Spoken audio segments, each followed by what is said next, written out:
Ladybug, magaling. Hintayin na lang natin si Cat Noir tapos sabay niyong ibigay sa akin ang miraculous niyo. Dahil pala doon, alagad ka ni Monarch! Ikaw ang dahilan kung bakit nawala sa akin ang ibang mga miraculous at kung bakit niya nakuha! Binigay mo sa kanya na wala ka walang pakialam sa magiging epekto nito sa mga taga-Paris! Totoo, pero hindi ako alagad ng sino man. Tinulungan ko na naman si Monarch para sa mga plano ko! Kinailangan kong pinaka-miraculous at ngayon naman ang miraculous niyo ni Cat Noir para matupad ang hiling ko! Ang hiling mo? Ano ba ang gusto mo? Ano ba pinaplano mo? Sinisira mo ang mundo at hindi namin malaman kung bakit! Kapag pinagsama ko ang miraculous ninyo, hihiling ako ng mas magandang mundo, ng malayang mundo, kung saan wala nang kahit sinong kokontrol sa ibang tao, kung saan wala nang mapag-iiwanan tulad ko. Doon, walang tulad mong magdidikta ng tama o mali, at kung sinong may kapangyarihan at wala. Malaki ang magiging kapalit ng hiling mo. Walang kapalit na hindi ko ibibigay. Wala nang mawawala sa akin.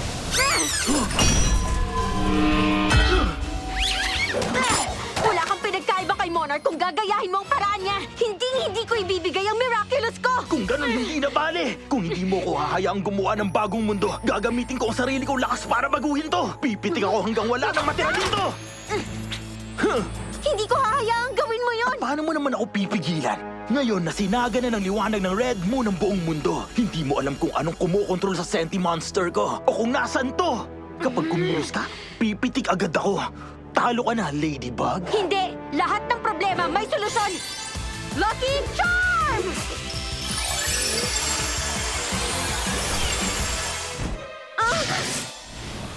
Kita mo? Checkmate na yan, Ladybug.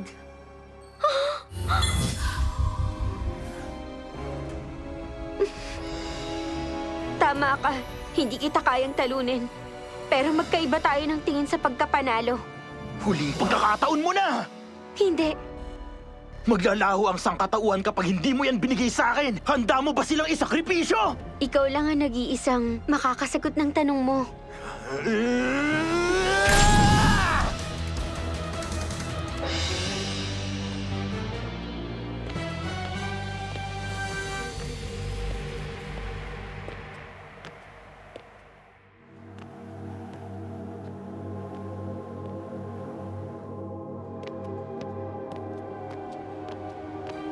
Halimaw ka talaga! Lahat ng mga mahal ko naglaho dahil sa'yo! Hindi silang lahat. Kagami? Felix, ano nangyari? Anong ginawa mo? Gumawa ako ng mas magandang mundo, mahal kong pinsan. Isang mundong malaya ka. Ano?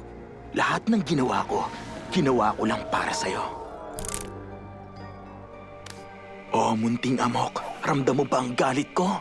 Bigyan mo ng liwanag ang ginawa ko, aking amok, at hayaang mabuhay ang aking damdamin.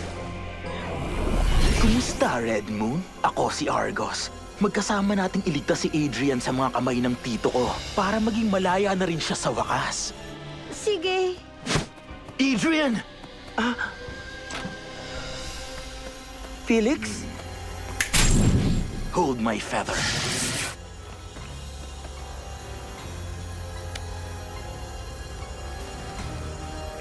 Ilang linggo rin ako naghintay para sa tamang pagkakataon. Para palayain ka. Palayain kayong dalawa. Palayain tayong lahat. At gumawa ng bagong mundo kung saan walang magdidikta ng dapat nating gawin. At eto na, kalayaan ng magkakasama. O ano, hindi ba kayo natutuwa?